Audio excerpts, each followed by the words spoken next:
Do you want to search safely and keep your activity private on the Bing app?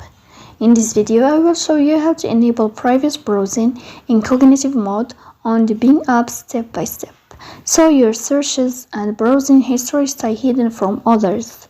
Private browsing is perfect for keeping your searches confidential, protecting your data, and avoiding tracking on shared devices. So let's go to see how it works. The first thing you have to do is to go to Bing app. Then here on this page you will go to above to the sign of profile. In this list you will find settings, so you will tap on settings.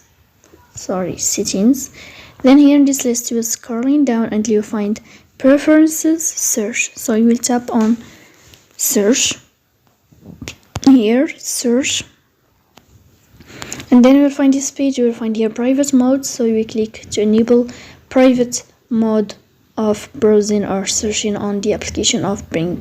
So that's it. If you are enjoying what also here safe search, you can choose if you want strict safe search or moderate, or to turn off it, but since we are enable it, you can choose direct or moderate. So that's it.